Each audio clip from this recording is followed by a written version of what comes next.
Okay, now we leave, and our guest today is Fernando Martina with the topic national digital currencies and security on DLT that can prevent.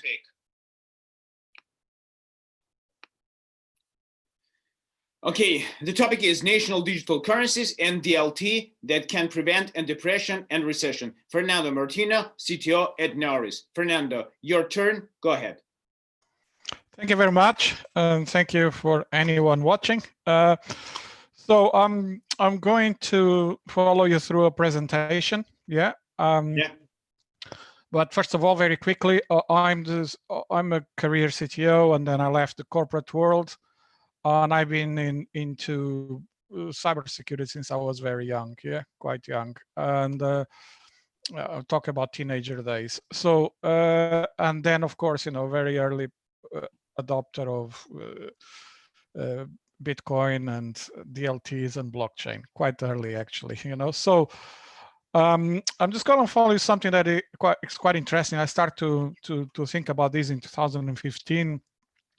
2016 with my co-founder, and you'll understand a bit more. Yes, so let me just enable the PowerPoint presentation. Let me share this screen, and I'm going to follow you through. I'm sorry, I'm not a usual Windows user, so I've got here a virtual box. So I'm going to share the screen, and then I will enable the PowerPoint. Okay, so I will just go through these slides very quickly, and just to focus a little bit, going back a bit time in history, just so you follow you through. That's kind of a way of thinking about this that I want to follow you through, And the topic is national digital currency, DLT, and I'll touch base in cybersecurity. This is where we're really strong, and that's what we do at Norris, right? So, 2007, this man came up with something that kind of changed the world tremendously. He came up with an iPhone. There was mobile phones before. There was phones for many years, so it was not really an invention, nothing new. It's just innovation. A better phone, an ecosystem of apps. That's the key thing. An ecosystem of apps. In 2009, the first Bitcoin was mined. As we all know. And then in 2010, this man came again with the iPad. By that time, there was a huge ecosystem around apps, and anyone could produce an app. So you can imagine this started to become a security headache for a lot of people as well. And the iPad just enhanced that, which is, a lot of people at the corporate level start to want to use iPads and apps for this and apps for that. And then cloud first, 2011. This cloud first strategy started to be implemented by most of the corporations out there. Then mobile first strategy. There was Facebook, the first one to adopt, and everyone came after. And then what all of these made was a very well-connected world. Anything that we start to interact with in the world, and a lot of the data start to go to the cloud, and the explosion was really then with Internet of Things, 2014, and that's when everything that we really interact with in the world started to be really connected, and we start to make these things more clever, get the AI on top of it. So at this point, it starts to be really an incredible headache for anyone that's trying to protect the environments. And at that time, it was then when cryptocurrencies just start really to come out. A lot of adopters at this time, and then by 2016. Cryptocurrencies were just out there, we all know that, and there was an explosion of a lot of other things as well, including ICOs. But the critical thing was the blockchain and DLT achieved what is called the early adopters phase, yeah, where about I think it was Accenture came up with a number, you know, that came up with about 13.5% of financial institutions who are already trying DLT and blockchain. Yeah, believe it or not, there are reports about that, and he did an extensive study about that. And so, you know, he achieved the early adopters. Of course, you know, it's not like production, full production. You know how it is in corporations when it comes with early adopters. They're just gonna try, you know, try things and see what they can get in terms of innovation. Yeah.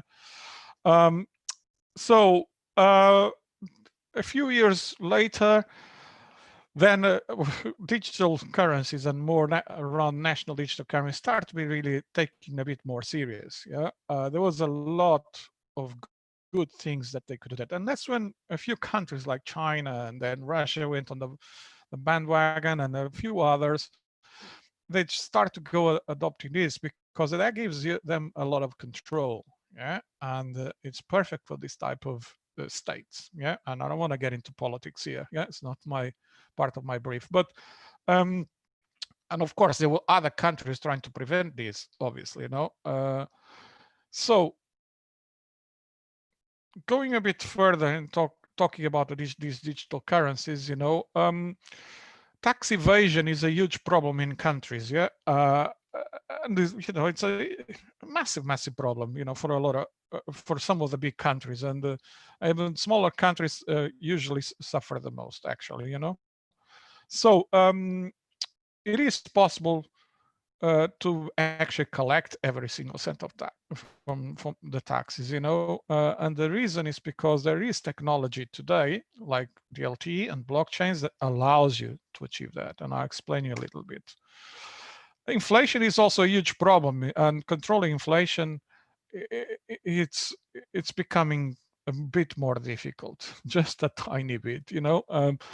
As the world moves so fast, it starts to become a huge problem. And I think with this pandemic, we're going to face a few issues around this. Yeah. So inflation also can control inflation better. Yeah, it will be able to control inflation better, and I'll explain you why now. So think about. I mean, this is a Merkle tree. A lot of you probably know what a Merkle tree is, but think about a national ledger, you know, or a combination of ledgers. And with a concept with Merkle trees, yeah, they will have a main chain. On that main chain, just think about this. Every single person that is born gets a unique identifier that is your hash key. Yeah, just a series of numbers that identifies you forever on that chain at birth and after death. Yeah, so think about every single citizen having that unique identifier in a chain, in a national main chain. Yeah, every single organization, entities, all as well getting your number and getting in that main chain. So by this time, you have every single citizen and every single organization. No public, non-public, doesn't matter. NGO, doesn't matter. Every single one will get one, and it gets in that main chain.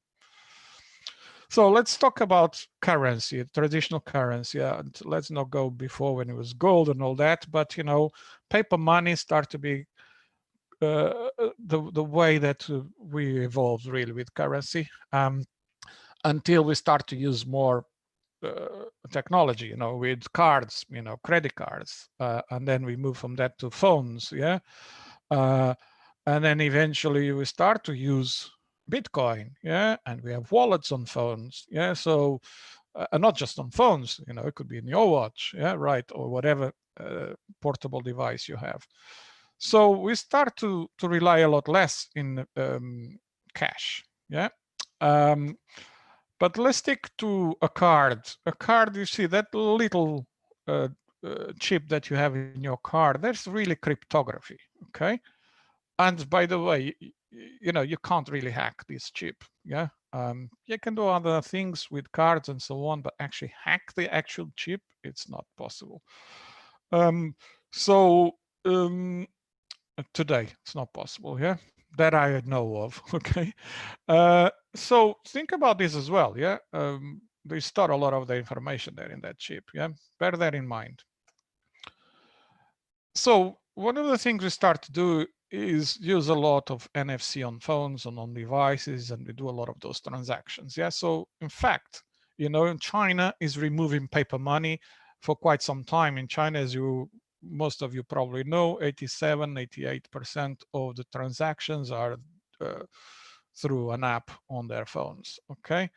So there's, I have a story about that actually, but I will it is around people not being able to do calculations on giving you a change when you get to Starbucks there in China. But we use WeChat, right? And WeChat has already enabled the digitalization of transactions, which is good in one way. Yeah. The other way, that data ends up in the government, obviously.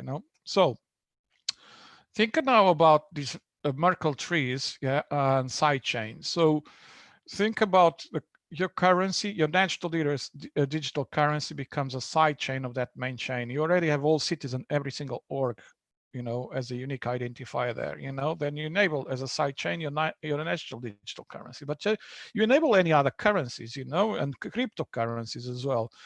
It doesn't matter, crypto RMB, or call it whatever you want, yeah, or Bitcoin. They will all go there. This is being implemented in a few countries. Yeah, I can tell you that right now. So in fact, every single thing that happens with currencies, your national digital currency, or any other currencies, it becomes visible. It has to become visible, and they will enforce it becomes visible, because every single entity and every single person is in that chain, right? Identified in that chain. So now think about this as well, because you have that digital currency, all your earnings, including your salaries, now are going as a side chain, yeah, into a unique identifier as well. It could be your wallet, your bank account, it doesn't really matter. But because you are already identified, the bank is identified, your employee is identified in a main chain. So now all your earnings, yeah, will go in that main chain as well. Yeah, it doesn't matter what they are, they will have to go. So because everyone, like I said, is identified there, then every single thing that you manufacture, every single thing that you import, single thing that you produce in the country and that you sell in that country, because people have to buy things, right? So that will come as a transaction identified, yeah, by someone that pay X. So think about the power of this, yeah? You can have all of those identified in a main chain. Yeah, there you go. A government that knows at every second what happens in the economy. Every single thing that is produced, every single thing that is spent, and it can do it almost near real time once this is implemented. Yeah, quite powerful. And so then you're probably thinking, what about supply chains? Yeah, well, supply chains, you can just look at them in a different way, because, being a side chain for food, where you have fruit as a side chain, vegetables have a side chain, hey, we'll go right down to the producer, right? Then you could have very recent topic, PPEs, very easy to go right down to whoever are all the people involved in this type of transactions, yeah, as side chains. You can go as many levels as you want. Even toilet paper, I know it was a joke, but it's a reality. You could then define it as a side chain specific things that are quite critical to your country, to your supply. I don't think this is critical, but I leave up to people whatever they fancy. So ability to track and trace, is achieved across the entire country. Yeah, they can identify critical supply chains and manage in a different way, even with smart contracts if they really want to, and be prepared. And they can automate supply policies, which is quite essential for any type of policies that you want to go. So think about this: all earnings, all expenditure from everyone, every org. You can now collect every single cent of tax. You can control the inflation, because in real time, you know what people are producing, or people are earning, or people are spending. Yeah. Again, automation of economic policy is possible. Yeah. So fiscal, there are only three economic policies: fiscal policy. And you can do with fiscal policies, you cannot automate and changes in tax and shifts of aggregation. I mean, there's so many things you can do in near real time. What that ensures is that a continuous equilibrium of aggregate supply, yeah, and aggregate demand, because usually, well, that's what really dictates inflation, yeah. And that's what is essential to have a balanced economy. An obvious positive GDP with only a small inflationary increase, yeah. So all of these policies can be automated through smart contracts. I mean, we as a government, we could just sit back and see it happening in real time and stop it if we really want to intervene manually, But all of these we will be able to automate these, yeah. So quite powerful when you have all of this big picture, and China is working on this. As you know, they released their digital currency, and they will get to a point where they want full control, and they will achieve this. Yeah. So controlling recession, like I said, let's go through the deeper. Aggregate supply and aggregate demand balanced. Yeah, tick box. You can freeze the entire economy and stop markets immediately. What this, think about, you freeze something in time and then you defrost and it will continue. Yeah, it just stops so much of the suffering and a lot of the people trying to really push the market down and then buy it low and double your fortune, etc. All the things that we know happens when we have this type of crisis. And then activation of critical supply chains, because you can track all of that. You can just activate all of those and just enforce either through smart contracts or actual contracts you had with people in those supply chains. Yeah. And of course, you can automate parachute dropping of cash. But because remember, at that point, everybody has that card where you have all of that, your digital currency, or which is really a wallet, or a wallet on your digital device, doesn't matter. So the money could just be dropped to every single citizen for 1 month, 2 months, 3 months, until the crisis stopped, until the pandemic or the virus is gone, yeah, without affecting and without causing a recession. This is possible with technology today. It's the willing that is needed, yeah. So we at Nawaris, just very quickly, I know you were running out of time. Nawaris, we spotted what we could do with some of these technologies, and what we achieved was a totally distributed cybersecurity ecosystem with a little bit of swarm AI. So we have swarms as well and distributed AI. The problem with cybersecurity: single points of failure. It takes 101 days on average to detect a breach on any system, sometimes 180 days, sometimes 270, depends on where you are on the planet. Yeah. And of course, very, very costly compliance and audits, and compliance doesn't work today. Yeah, because they have to check every single device on a network of 20,000 devices. It just doesn't work. They choose 3 or 5, they check if everything is okay. If it is, then yeah, you get a stamp and give me whatever money for the audit. Yeah, that's how it works. So 35 years, nothing changed. It's a massive problem. 3 trillion we're losing every year. It's going to shift to 6 trillion. All of these people being faced tremendous with cyber attacks, but this was the biggest prize winner. Yeah, 1.5 trillion US dollars transferred in IP, just in one go. Yeah, you can Google it. So the solution: we distributed, decentralized. We have agents running over every single machine, and what you need is consensus from all the devices on your network to be able to verify if the device is still healthy or not on your network. Yeah. So when an attacker tries to compromise that device, if that device doesn't have the same status as it had the previous second, then what happens is, there's no consensus on the entire network, and that device can happen a few things. It can actually be segregated. It could just be a command and critical system shut down the device. So in less than a few seconds, a second or two, the attacker is just taken off from the network. And the attacker could actually put whatever they want on the device, yeah, but we don't really care. At some point, we don't need to know what something is to do something, because we don't use the traditional methods on cybersecurity. Yeah, we just take a baseline, we get that into our DLT, that baseline as represented as a hash key. When that device is compromised, the next hash key is different, you know, so therefore device is taken offline. Yeah, and it can be auto yield.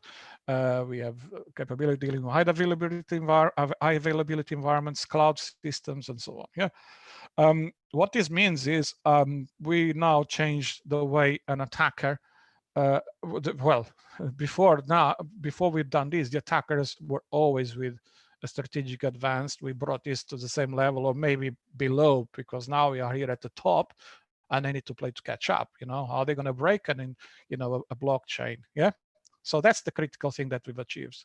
And by the way, we can detect malware, cyber weapons, and what's difficult to detect today is cyber weapons. You cannot detect unknowns. Yeah, we can detect unknowns today by doing this type of approach and prevent really data loss. So anything related with data, you know, as long as you tell us what to look for, what is the data is, what is the data set, it doesn't matter, database, anything that tries to interfere with that and changes anything is detecting less than a second. Yeah, so that is the critical thing that we achieve. Why? Because we thought a lot about how blockchain, DLT, Merkle trees can help you, and we are prepared for this new world that I mentioned. That is going to happen with digital currency. You have to think about using Merkle trees and the sidechain to be able to fit into that new world that is coming soon to everyone. Thank you. Thank you, Fernando. Yes. You're welcome. Yes. Thank you. You can ensure, please. Yes. Okay. Everything is done.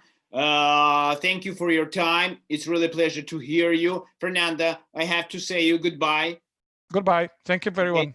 See you later. Yes. And our next speaker is Alexandra Subotin with the speech about securing network infrastructure is not only technical issue. The word is yours. Alexander, go ahead. Turn on the mic, please. Hello, everyone. Yeah. Excellent. I hope you can hear me. Yes, for sure. So today I'm going to present you a topic about the network security. Let me share the screen. Okay. Excellent.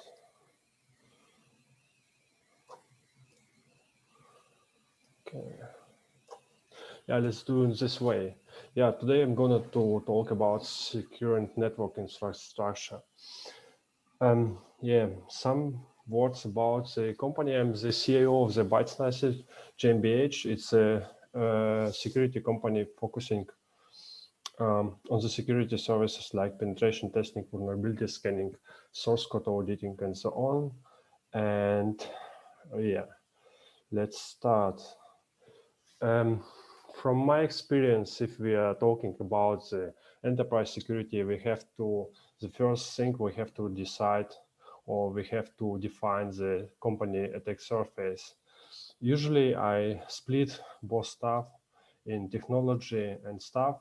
That means that it's several really technical issues like vulnerabilities, some misconfiguration, and some attacks related to the staff of the company. It could be phishing campaign. It could be some attacks related to the people working on the company. And if you see the right part, I will not focus today on this one because we already know that employees working and several contractors, suppliers, service providers, and so on. But we will focus on the technology on the left part. If you see the list there, you can for sure say, okay, that's usually some of the components we as a company need to run our business. We have to use these technologies.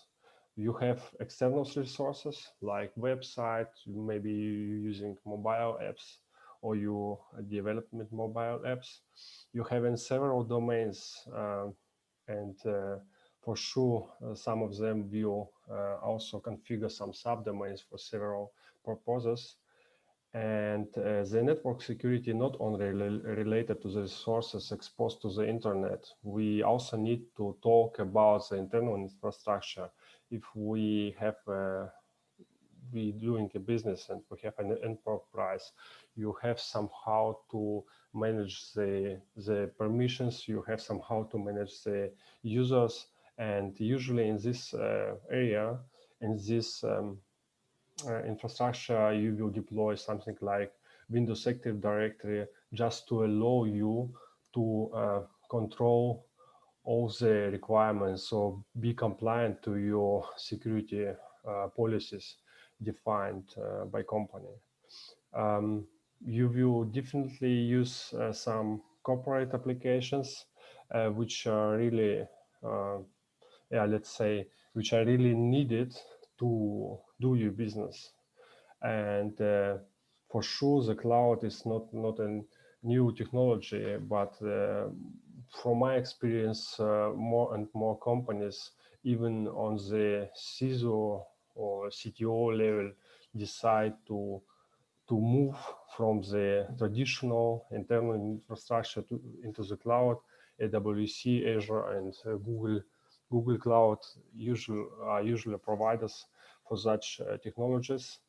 And you also have maybe software department, which if we're speaking about the developers, we need to think about what they're doing.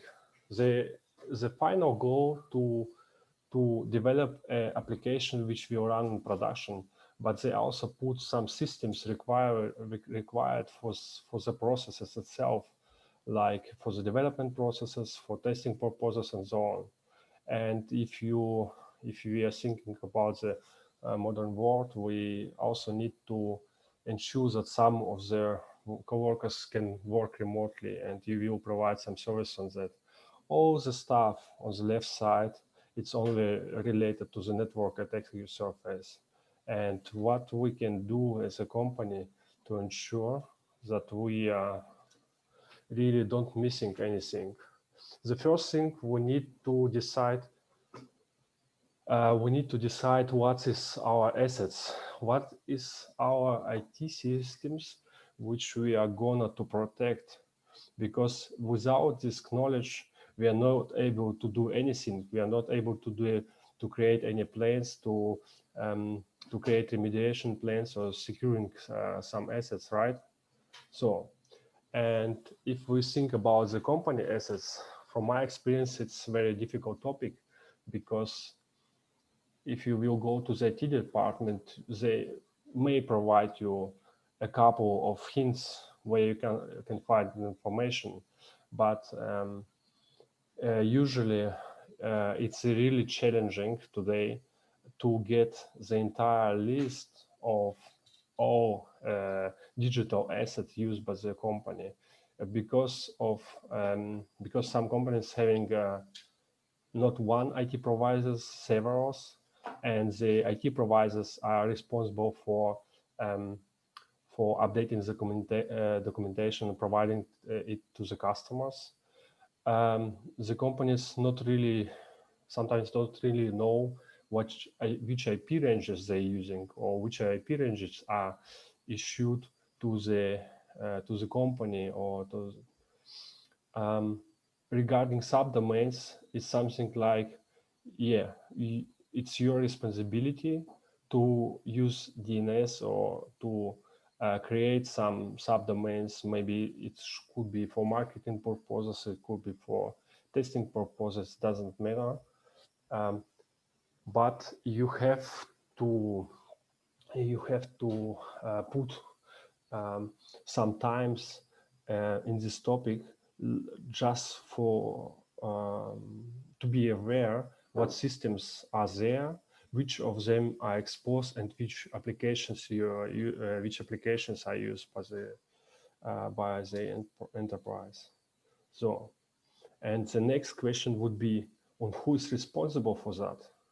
If I said previously, it's really challenging to create such list, and it's really challenging to keep it updated. Who is responsible for that? Is it a responsibility for CIO? Should he be aware about all the technologies and about all the digital assets of the company? Maybe it's CTO. Maybe the man who is responsible for security should also somehow be responsible for asset management, right? Or maybe it's some of coworkers, or it's IT department, and maybe it's God. I don't know, but usually it's you cannot say, yeah, this or such person is really responsible. It's a corporate. It's a task of the company to decide how the company gonna to protect the digital assets, and the first goal to create the list of the targets which will be interesting for the attackers. So what could be the solution for that? The first one, it's a methodology called OSINT, is open source intelligence. That means that you're trying to go the same way what the attacker would do. They will not use Google and Bing to find your sources. They will use some other search engines for the purposes. For example, Shodan, it's a very famous service because you can just spend few minutes to define the ranges, to define the applications or the vulnerable applications. Let's imagine the situation. Yesterday or today, a new vulnerability has been discovered in Windows server. And what you need to do as an attacker, you just need to find a IP range of the company, go to the Shodan, put a single port number and say, hey, please show me all the systems running in this IP range in this country, and please show me the version number of this service. And you will find definitely some interesting targets where you can start with. You also, some companies sometimes underestimate the impact of putting additional information in certificate, because SSL certificate usually used to protect the data, like to establish an encrypted channel from the client to the server, from customer to the let's say to the application. But the certificates also includes some sensitive information. Let's imagine the situation: you using Cloudflare like a additional security service, and your goal to hide the systems behind Cloudflare.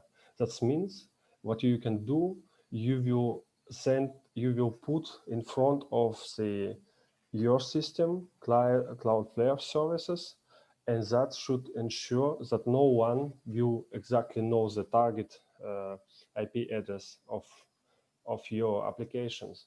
But if you are put the certificate information before including Cloudflare in your architecture or in your infrastructure, you may expose some sensitive information.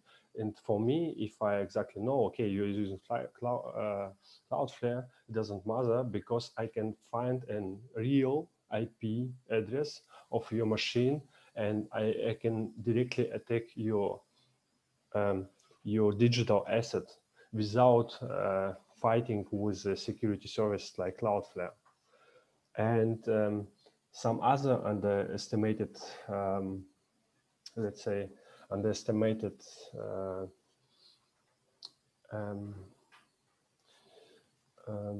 risks or underestimated threats is meta-information. Meta-information included in documents and images. You already you have seen several sites providing some documents for download. Like it could be product information, it could be some technical guides, but all this information, whether it's PDF files or images, may also contain some meta information. That means if the attacker will be able to extract this information and match it with the company, match all the related information with company information, they can profit from that.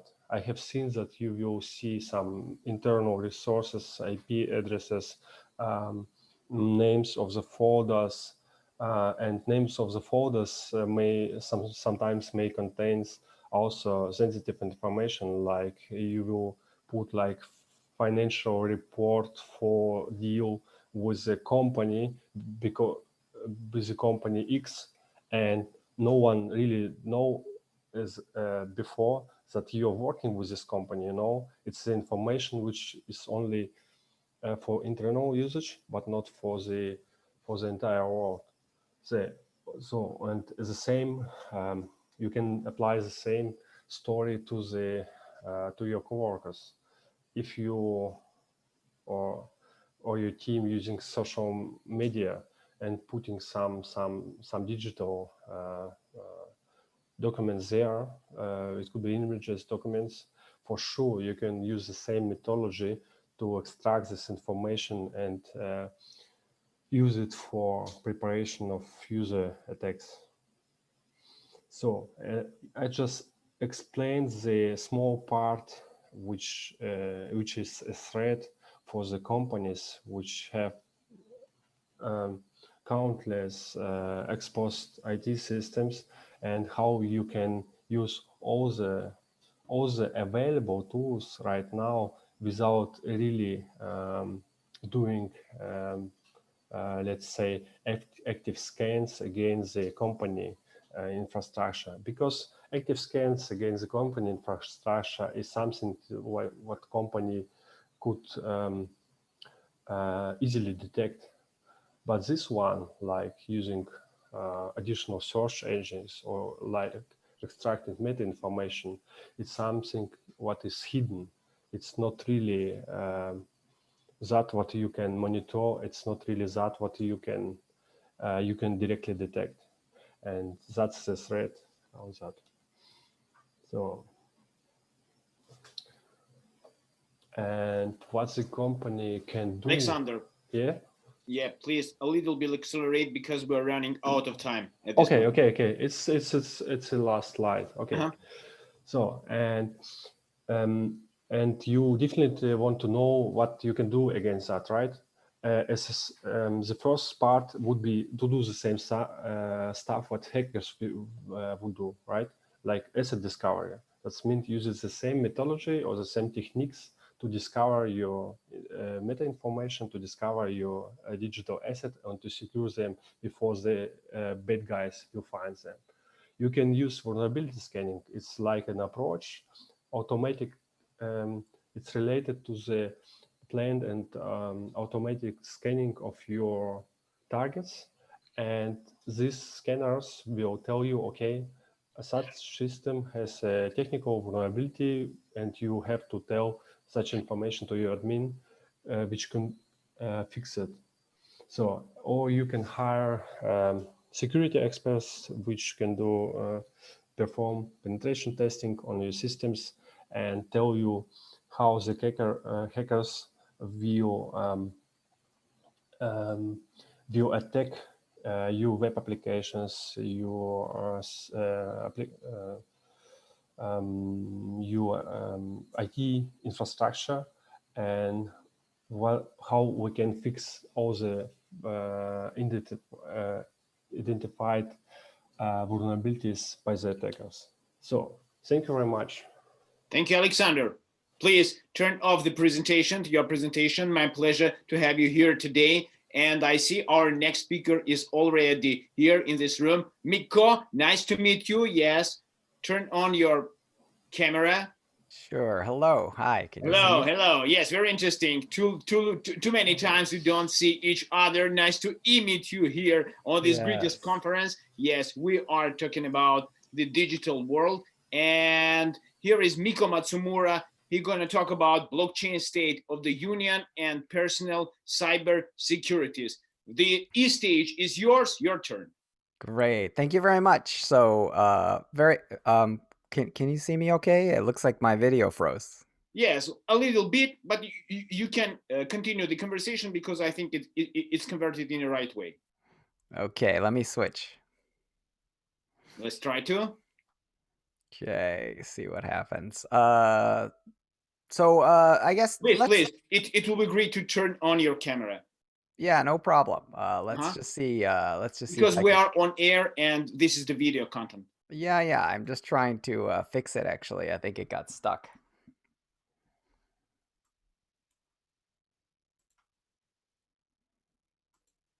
We have a time. Don't worry about it.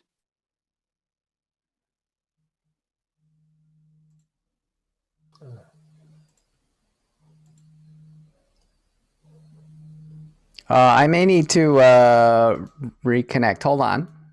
Yes, we can do it now. Yes, we have a time. We have a minute or two. It's okay. Yes, at this moment we are on air, but they do everything now. Yes, you are here. Okay. Yes, on another view. Yes, I switched to my other camera, so hopefully that'll work. Very good looking. Well, thank you very much. Yes, a different setup entirely. Well, good. So my hope was to share with you a couple of things. One of which is actually the crypto blockchain state of the union. So I'm very excited to share that with you. And I also wanted to talk a little bit about, I know the last speaker talked about cybersecurity. I'd like to share a little bit about personal cybersecurity, which I think is important, not just to protect your company, but also to protect yourself. Obviously, if you're involved in the Bitcoin movement, you may actually also want to protect your holdings. So these are also very important topics. So how should we proceed? Do you want to do should I hold forth, or are we going to have an interview, or how do you want to discuss? No, it's not. It's your speech. You have 20 minutes. You can share your presentation if you have. Up to you. You have 20 minutes on air. Wonderful. Yeah. So I don't have a specific slide presentation. What I'd like to do is just make a preface comment of about 10 minutes. And then afterwards, what I'd like to do is show you my website that relates to personal cybersecurity. So let's start with that. But I think at the beginning, what I'd like to talk about is the state of the blockchain union. So, if we really look at this, we're past 10 years in with Bitcoin. And, it's a very exciting time.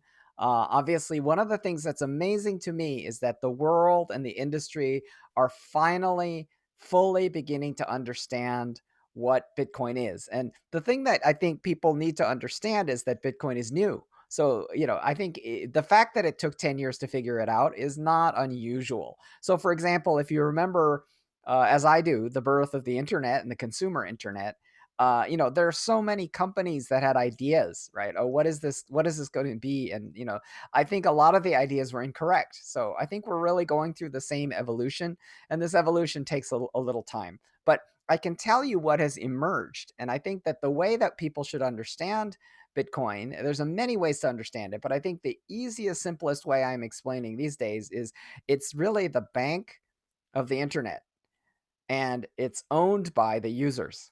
Right. So it's really pro rata ownership. So what it means is the more you use it, the more you become an owner of it. Right. And the thing that's fascinating about this mindset is that it really powerfully creates a network effect, because, the the reason why this works is simple, which is that Bitcoin inherently disintermediates traditional banking institutions. So in a sense, it is a bankless bank. And so the question becomes, well, if it is a bank and a bankless bank, then who's profiting?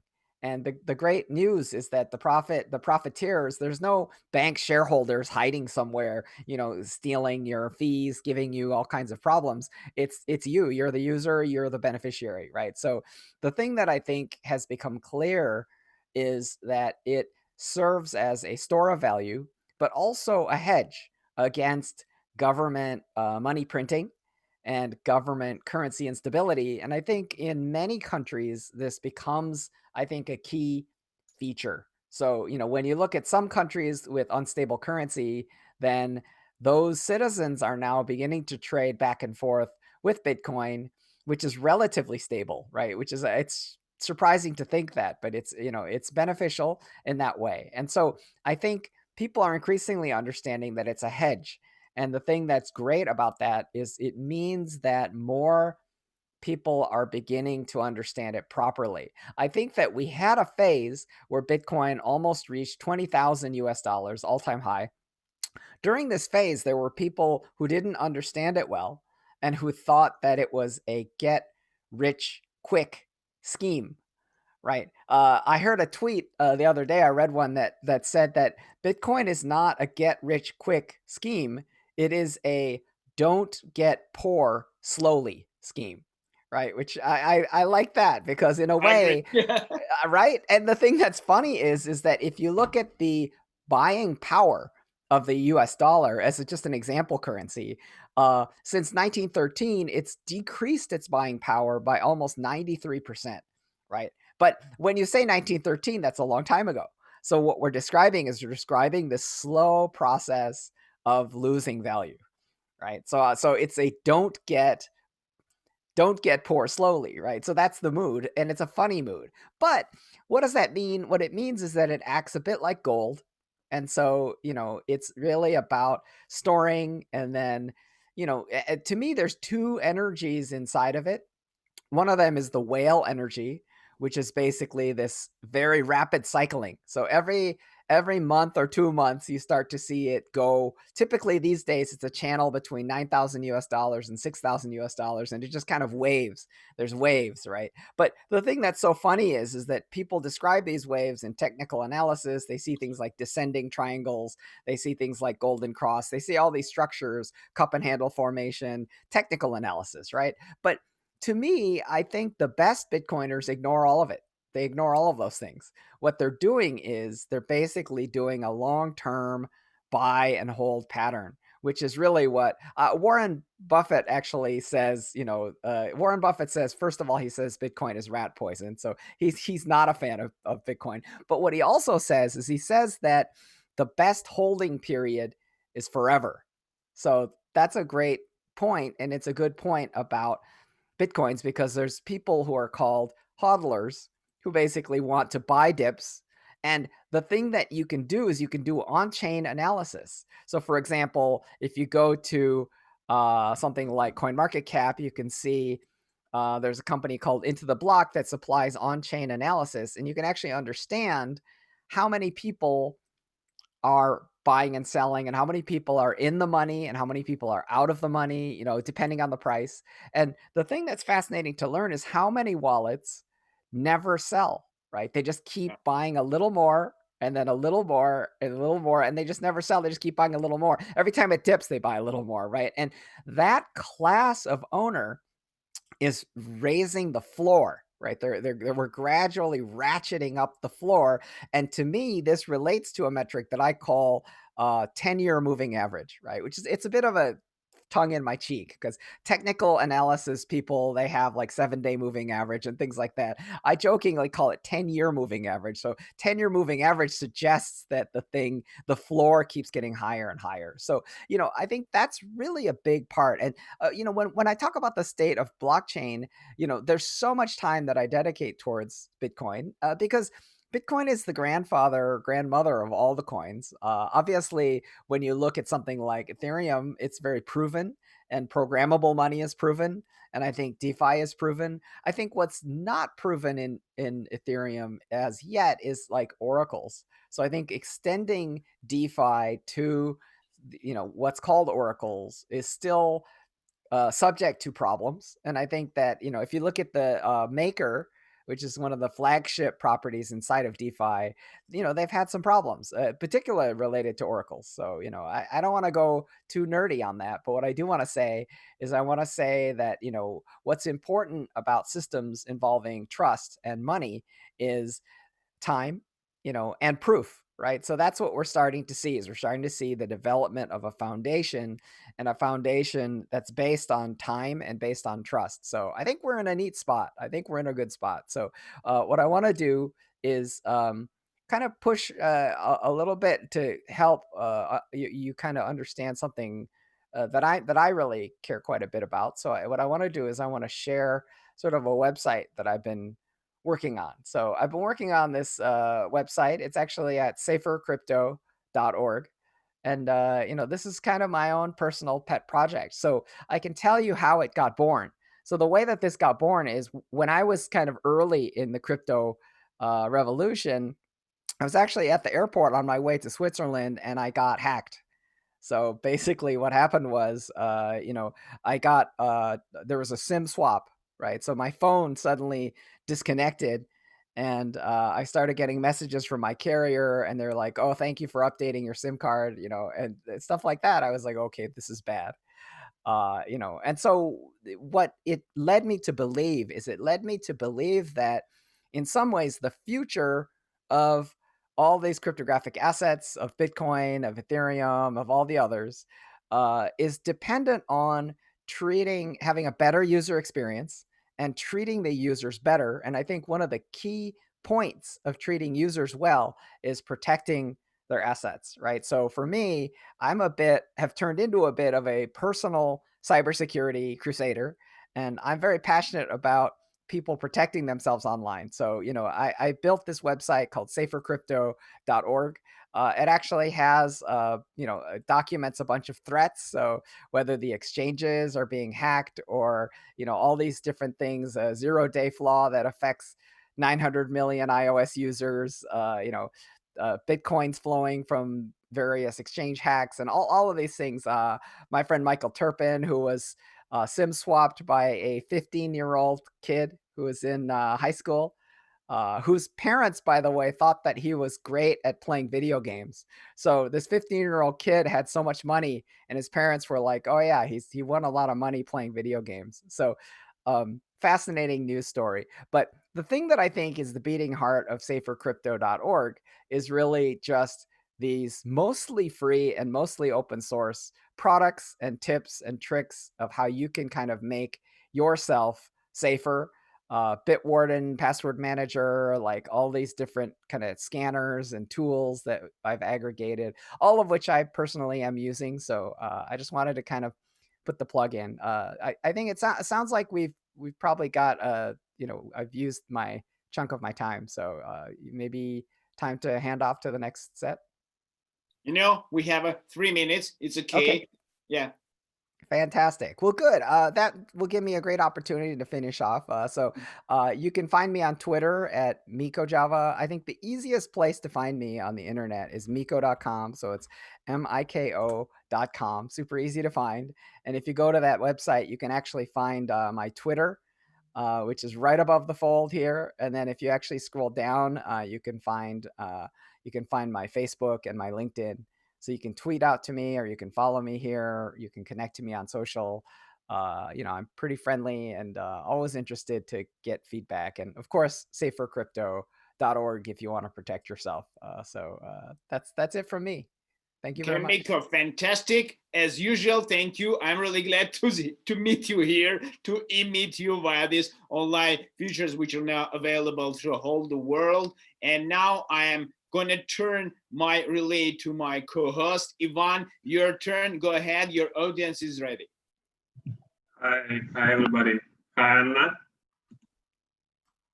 Hi, Kyle. Hi. Yeah, really great to see you all. And so I think we are waiting for Julian and for Alexandra, right? Yeah, Sasha just told me that she cannot join because the link probably expired because she participated in the previous session like few hours before. If you have any opportunity to just like share the new link or somehow logged her back. I think she can definitely join with this link. So you join right now. So yeah, I did, but she just tried a couple of times. Sergey, do you have any ideas? System just logged her off. You know, I can repeat once more the link here again. If you but she tried to join and she was participating. No problem to join because all the people are joined in the same way. It's not another way to join. I'm not turn it on or off somehow. I will share it with you. Share it with you with all of you. Here it is. Anna, please have a look. Maybe one letter on just one side missed anyhow. I don't know. So I'll resend it to her one more time. Okay. I see Kyle also here. Kyle, turn on your video. We already had seen you yesterday. Today you are also with us. Pleasure to be here. It's exciting. Thank you for the invitation, and I'm excited to have Anna as our moderator and get ready to talk with a great panel about a great topic. Yeah, right. So let me check with Julian as well. So okay, cool.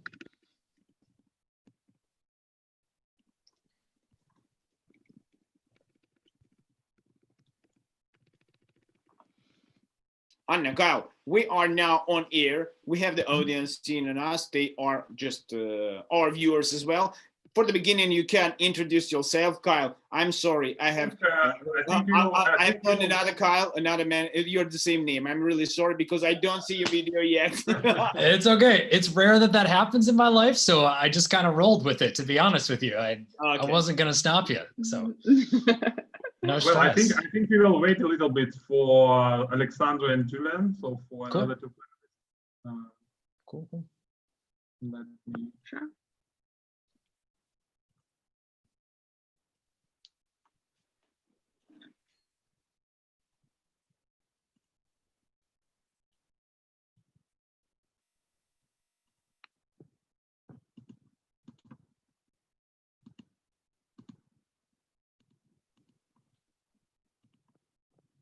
Ivan, are they coming or not? I can turn on the music for you if you wish.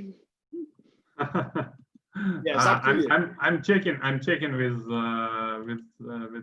Julian. So Alexandra can join or not, Anna? She said that she's trying to log again from her mobile. We'll see if it's gonna work. Okay.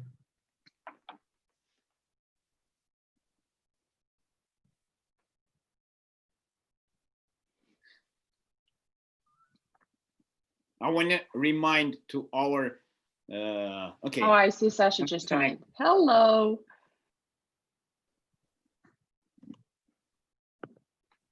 You might be on mute, yeah.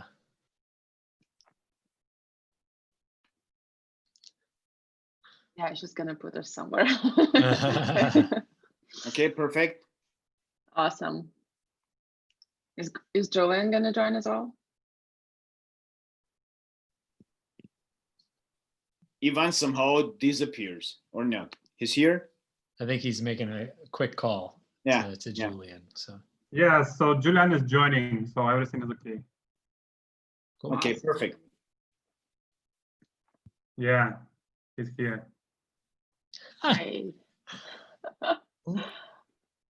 Okay, finally, Ivan. Hi, finally, yours. Go ahead. Finally we are all here, and so I'm happy to see all of you. And so I believe you are in different locations. Anna, you are in Europe, I think, right? And in San Francisco, Sasha as well. And Julian, you are in LA, right? Yes, that's right. I'm in Los Angeles right now. Yeah, great. So let us start this panel with great speakers. So the state of US tech, and I'm giving the word to Anna, who will moderate this session. Yeah, thank you, Ivan. Wonderful.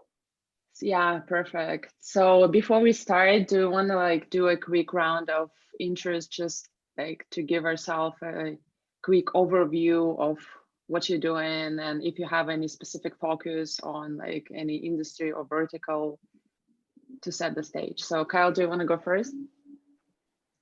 Sure. I want to say Julian just turned his camera off, but he looks pretty cool and relaxed. I feel a little jealous for all of us. Thank you. LA has that quality. LA does that to people. Thankfully, the Bay Area is warm as well today too. But yeah, thank you, Anna, and thank you again, Ivan and team for inviting us and having me on the panel. Super excited. I'm Kyle Ellicott. I have been either investing or advising or building companies for many years now, and working with funds as well on both sides, either as an investor or as an advisor.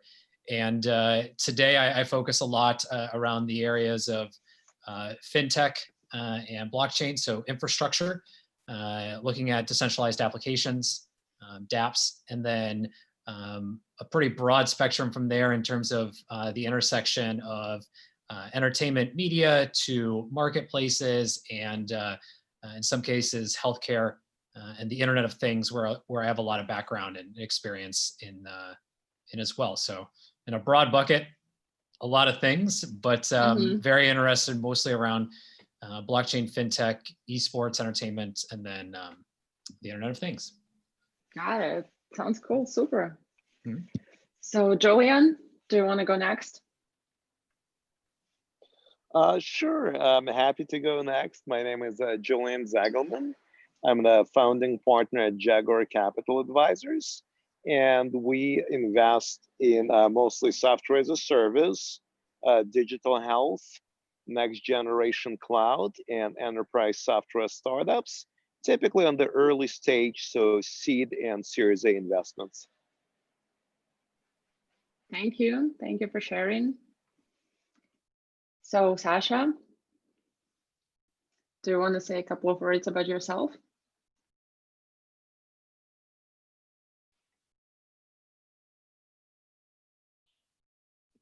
Sasha, you might be on mute. Yeah, you're on mute. You're on mute.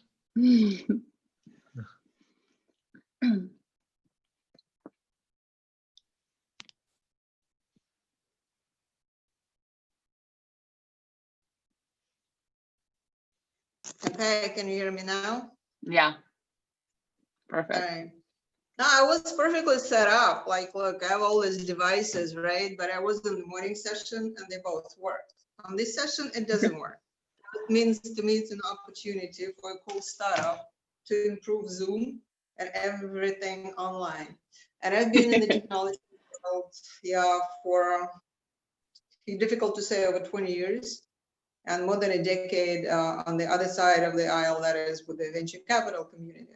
So I have seen more than one down cycle, and I know what the industry did. The first initial reaction is to downsize, stop investments, and really deal with companies existing in your portfolio. But if you look at the name of companies like, I don't know, wrote it out, like Apple, Slack, WhatsApp, Microsoft, Pinterest, Uber, Groupon, Instagram, DocuSign, yeah, you can finish the list. They all started during a crisis.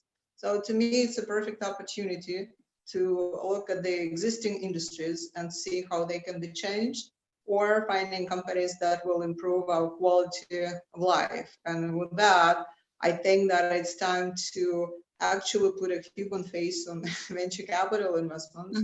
And this is the first time when it didn't originate in Silicon Valley. Actually, this trend came from Europe, which is unusual.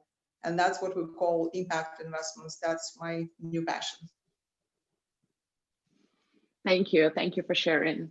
I also briefly will tell a couple of words about myself. I am a co-founder of Heat Capital, so Sasha's partner, and we're focusing on sustainable innovations, basically. And my background sits on the corporate side, startup side. I also co-founded a nonprofit. So I have like basically 360 degree of experience in the sense, and I do see how those three are merging right now, basically on the intersection of impact investing and sustainability. So super cool. I see that our background is super diverse in many different ways. And before we start talking about trends and the state of the US tech as of now, I want to first us to define if what is basically the position of US tech right now. So is it a thing as like, is it such thing as US tech solely, or is it just a great launch pad for global technologies? What do you think? Well, if nobody talks, I will. How does it work? Go for it. I think Julian and I were hitting on mute, but go for it. Oh, okay, women power, right? I think that it's our chance to rethink globalization, because before we were mostly talking about, you know, eliminating borders and finding the most efficient way to produce. Now, to me, globalization is truly something that has no borders. It means if you don't need to be physically in one place to revolutionize an industry, it doesn't matter if you're in Silicon Valley or you're somewhere in Brazil or you're somewhere in Poland, it becomes irrelevant. What becomes relevant is how we will go into the next generation of technologies, because everybody agrees that we do not, like, the life will not be back to normal. But I never understood the word normal. Like, normal is different for everybody anyway. So what is this new world? And then we know what will not work. Probably for a while, the travel industry, hospitality industries will take a beating. But then what will come in place? Of course, if you are a huge company like Airbnb, you investors will give you a break, and you know they raise several $100 million just to stay in place. But if you are a new technology, then I would say look at what is happening with education online. If anybody told me that Stanford and Harvard will be doing everything online even 3 months ago, I would have just laughed and I say, well, no, but this is the reality. So this is a new opportunity, a whole educational industry. If you look at health, you know, we've been investing in companies in digital health for a while, but now health is absolutely different. You know, there are several companies got investments in Silicon Valley as recent as last week. And one is the mental health company, and they're doing it online. And one is preventive data analytics, and it's also in that category. Then you look at the food industry, then you look at the fashion industry, like everything, the companies that are still getting financing are the companies that are changing the way we work and trying to adapt. And I'll stop here because other people have figured out how to unmute themselves. I would just tack on to that, you know, in terms of the US and US kind of state of technology. So for many years, the United States was a proving ground for many technologies and many companies, right? It was one of the flourishing economies. It was a lot of times full of early adopters. It has the tech ecosystems that were above none in the rest of above all, I should say, around the world. And so if you wanted to launch something big and successful in most categories, I'll asterisk that, people came here into the US as a whole, tested things out, and then expanded back sometimes locally. In the past few years, we've seen a gradual shift in that as other ecosystems or other markets have started to emerge, and not necessarily having to be true, right? A company doesn't have to be started in the US to be successful. I think that's obvious, and we've seen that for many years. But the same goes that you don't necessarily have to come to the US to build a successful company. And to Sasha's point, you know, one of the things that I've worked with a lot of startups on is that mentality of, be global, think vertical, and act local. So from day one, you should be thinking about building on a very global scale, no matter where you are. If you're in the smallest city in the smallest country to the biggest and the biggest, doesn't matter. You should be thinking about serving a global market. I had a company that launched a crowdfunding campaign thinking their entire market was here in the US. So that's why they came here. Found out it was in 80 different countries. Completely reshifted their business model, which goes into thinking vertical, right? Focusing on your industry. Yeah. Not every industry may be based here in the United States. And again, to Sasha's point, we're seeing that change dramatically right now. Past few years, it's kind of been true, but now we're seeing the shift. And then act local, no matter where you are, you should be building something that can serve your local town, city, state, region, country, so that you can actually get adoption from consumers, right? If you're building something in the US completely for the Chinese market, but you're not actually in China, not the smartest move. And so in terms of there being US tech, I think there's technology and companies for every country and every place in the world. We've seen, again, some of the biggest consumer demand here in the United States for the things that have scaled to be the biggest among those that Sasha mentioned and others that I'm sure Julian will mention as well. So, now things are getting a little bit more globalized, not to buzzword, but things are becoming more decentralized, and it's a little easier. But at the end of the day, you have to have roots on the ground. If you want to build something for the US, you have to be in the US. And not everybody, but some. You want to build something for Indonesia, go to Indonesia. But emerging markets around the world are starting to pop up, and we're starting to see localized technologies or products being built for those markets and those markets alone, and scaling when appropriate, if necessary. So. Right, though, and I think to add to what Sasha and Kyle are saying, I think that times like this are also very interesting, because anytime there's a fundamental shift in the way society operates, anytime there is an economic challenge, and undoubtedly we're in one, I think it's a great stress test for business models, and it's also a birthing place for new business models to emerge. So back in 2008, 2009 recession, we saw the burst of a gig economy, sharing economy. We saw emergence of marketplaces. Some of them are with us to stay. Some of them didn't quite prove their longevity. And I think what's happening in the US right now, we see maturation and strengthening of some of those models. And we also see emergence of new types of startups. So I think there's immediate impact, for example, on, pardon me, distance education, bigger emphasis on digital therapeutics and digital health, telemedicine. But I think there's also business models that are going to emerge that we can't even imagine yet. For example, it's clear right now that there is a big issue with commercial real estate, right? People are becoming more decentralized. The work from home movement is becoming permanent. So there is this big oversupply of commercial real estate. And clearly there will be models on how to utilize and repurpose and redeploy that real estate. But I haven't seen anyone yet who, for example, presented something that seems like they have the answer. And that's just one of many. So I'm actually very excited for the next 2 to 3 years, because I feel like we're, again, at the beginning of this new decade cycle where we'll see, fundamentally new ways of living, doing business. And we'll have a chance to deploy capital into some exciting startups. Yeah, and there's been a huge progression in infrastructure. I would also add to that on a global scale. So you've got, things like the 5G project that's happening around the world, but you also look at emerging markets in Asia.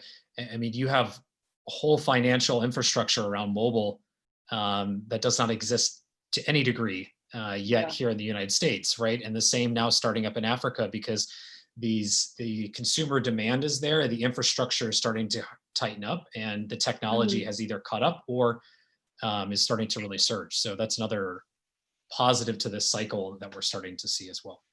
Yeah, I do agree here as well. So if the economy is becoming more decentralized, like around the globe, basically, so right now the influence that it has on the American tech and the US tech So is it gonna become more local? How do you see that? Like, should American startups become more niche in this sense? And should they like serve the society primarily? Or like, do you see that any trend in this area gonna happen anytime soon? It's a good Again, question. if everybody is quiet, oh no, somebody is. No, I mean, look, it's a great question, and I'll let Sasha start, but that's a very impactful question. So go ahead, Sasha. Yeah, I think that's where globalization is all wonderful, but to your point, each country will tackle the situation differently. And if we're looking, saying that China is going about their business this way, it doesn't mean that it will automatically translate to what we're doing in the US. Because if you look at the Chinese economy, it's industry heavy. And if they're going back and they're relaunching factories and whatever they're doing, it's all wonderful. But in the US, we are a service economy mostly. Like whatever we produce and all our technology is about, stuff, how you make people's lives easier. And even with the gig economy, I will separate it in two. It's stuff we do for you and stuff that we bring to you. So the stuff we do for you, obviously, is kind of disappearing because nobody needs a dog walker anymore, and we don't need Uber drivers, right? But if you bring stuff to you, look at what's happening at Amazon and Instacart and all those wonderful stuff. So I would say that if we were to compare US to other countries, I don't see how we will rebuild all the industries. It's not necessary, probably, and I don't want to argue with our president here. But the service building, we can figure out technologies that will make our food supply more efficient. We can figure out the way to do it in a sustainable way. We can figure out how, instead of putting red dye in our meat and making it all unedible, you can do it for those who like meat. You can talk about impossible food. So that is something which will not go away. And I will mention here another wonderful thing that this crisis did to us. Many, many, many women who stay at home with young children now actually can find several hours here and there during the day, and they rejoin the workforce. And the same about the people with disabilities. Now you don't need to be driving to the office when you actually can work from home and use your creative talents. So I forgot your question, but I'm sure it was. Yeah, actually, it answers it very, very well. Yeah. And I'll add on is just that consumer behavior and consumer demands are different everywhere. They're not the same. So part of the question was should people be focusing locally on their technologies? And to Sasha's point, just because something works for a particular market, so for Latin America, for instance, does not mean it's going to work in the US and vice versa. And what has happened recently is a very focused time for that, right? So seeing how someone like Grubhub or Uber Eats or some of the food delivery services are working here has actually been split up, not just by the country, but state by state, city by city, region by region, on how those are all affecting and working very differently. So that's point number one. Point number two, if you are building something, again, you should be starting locally, making sure you're solving a real problem, but you're solving something with consumer demand in the area you're building. And then as you decide, or it's appropriate to scale, then you'll learn how to adapt it, if necessary, to those other markets, other regions, and other places around the world. And then point three, again, to Sasha, is that right now, with what has happened, it's clear that we all have very similar problems of things that need to be fixed, right, from a company development standpoint. And then there's some that are very unique to each and every country. And I think what you're going to find, and what we're starting to see already, is some startups rise to that occasion, either shifting what they were doing or starting new to solve those locally, to inspire to maybe solve them globally as well, right? Or those that are already big are starting to reinvest locally here in the US and then into emerging markets to help redefine, test, build those up from a ground up where there's no constraints, and then be able to port those back here. And you're seeing that in finance, where we had, was it about 5, 6, almost $7 billion that Visa, Facebook, and a few others put into a huge mobile e-commerce and payments company in India. We don't have that going on here in the US, but we are seeing that happening in this emerging market where they're able to work and rebuild a new financial infrastructure.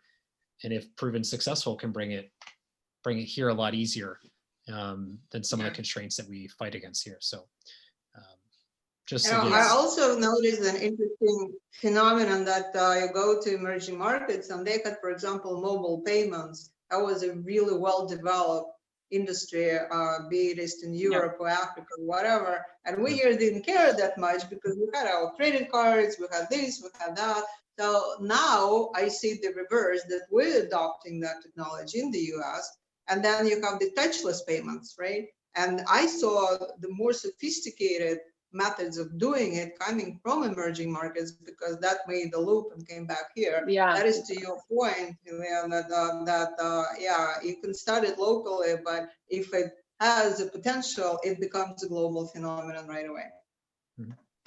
Yeah. I think Julian is having too much fun. Julian, yeah. show your face. He's loving that sunshine. No, thank you. I mean, I think that I think that it's also definitely interesting to see that there is another thing that I think is influencing what type of problems entrepreneurs are tackling is also, I see that there is a trend towards bigger sustainability in the business, both sustainability in terms of impact on the environment and society, but also just general viability. So it's interesting to see that the cyclical nature of venture capital going from, pursue growth at all expense, build a business that can grow the fastest and the largest, and, build it when they come, as was popular in the late 90s. And then, we see some examples with, big companies, large, the WeWorks, the Ubers, the Airbnbs, that are great companies, amazing companies, but from a fundamental economic standpoint are not quite sustainable without outside influx of capital. All of a sudden, we see this tide shifting to entrepreneurs being told by VCs, early stage and late stage, that look, the next round may not be there anymore. It may not be at the valuation that you're going to be happy with. It may not be in the amount that you're going to be happy with. So please, focus on building a business that can sustain itself. And as a result, it'll be interesting to see. I think there might be more fragmentation. So more competitors building, nice sizable businesses, but less of that winner takes all approach. I also think it'll be interesting to see how that impacts the venture capital community. It's almost like a return to some type of a historical model, what venture capital used to be, I believe, in the 70s and 80s and 90s. Way before my time, but that's what some of my mentors have shared with me. Versus what we came to embrace venture capital to be in the last decade, right, where there's proliferation of unicorns. So I think that'll be interesting as well to see how big will this future startups get. Will there be a bigger shift towards basically, paying your own way and building the business that's sustainable after 2-3 years versus building the largest business you can with the understanding it might take you a decade to get to profitability. Well, and that leads to potentially more mergers and acquisitions as well, right? So you've now got ecosystems being built versus silos. So companies that are just building it, to Julian's point, we want to be the biggest. Okay, from a VC's perspective, where's the exit, right? Where's the return? As opposed to now you start building an ecosystem that can kind of balance and flourish and push everybody up. And to Julian's point, is sustainable. Now you've got opportunities for liquidity, but also it puts people, as he said, in a position that things aren't guaranteed. And not that they always were, but a lot of times there were situations where that could have been promised, and now it's a little different story. And even furthermore, you've got diligence processes now, as people can't necessarily meet in person still. That diligence process is a lot more deep and requiring a lot more questioning and requiring a lot more thought process. For some of the VCs I've talked to and some of the investments I've even looked at, what maybe once had been a very quick decision has taken a little bit more time, not necessarily because everyone has it, but now you've got more time to review those types of things. And so you're diving through questions on a more methodical level that you may not have before, because to everyone's point, like it's a different game, short or long. This is a different process going forward. Yeah, exactly. Do agree here. So actually, we are really approaching the end of our talk right now, and I want to be mindful of the time and the agenda after us. So do you want to quickly summarize like one key trend that is going to be really important in the upcoming decade for the US tech? Julian, you start. You're the one that's gone last all the time, and you obviously look the most comfortable. So you start this off. Absolutely. Well, I think that one of the biggest trends for the US is going to be de-urbanization, as crazy as it sounds, coupled with a huge decentralization of workforce and more remote teams and also remote leading. So I think creating this global infrastructure, allowing people to work globally but live locally, and repopulate some of those, further satellite cities and some of those further suburbs that have been abandoned in the late decade in favor of large cities. I think that's going to be a big trend that I'm excited about. Sounds exciting. Cal, do you want to go next?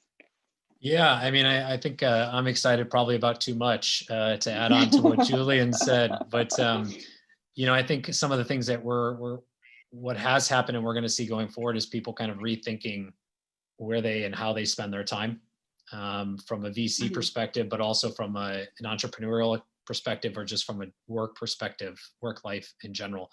And I think that's going to really fuel this, being global while local type opportunity, where you could see someone working for multiple different organizations around the world doing multiple different things, creating economies that we haven't even thought about. The gig economy we had in 2008 that started, I think we're going to see a dramatic surge in that, but very, very distributed on how that plays out, which will be exciting. And all the verticals we've talked about, I think, are going to be taking off.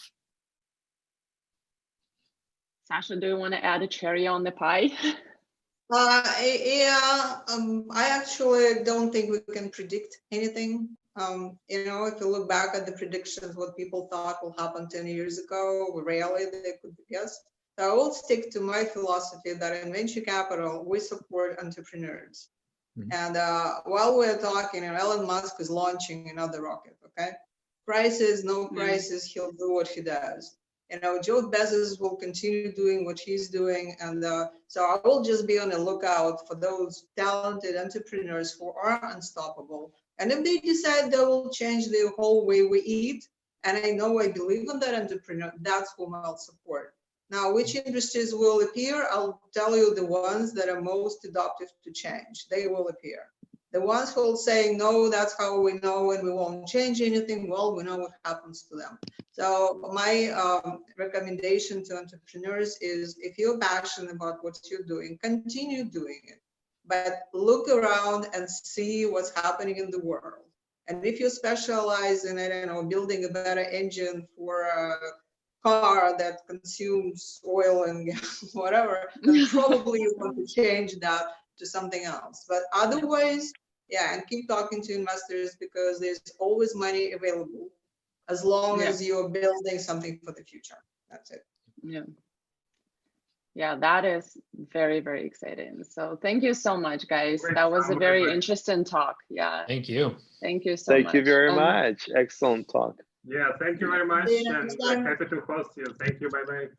Thank you so much, everyone. Thanks, Have everybody. a great week. Thank you. See you. Bye. Bye-bye. Bye-bye.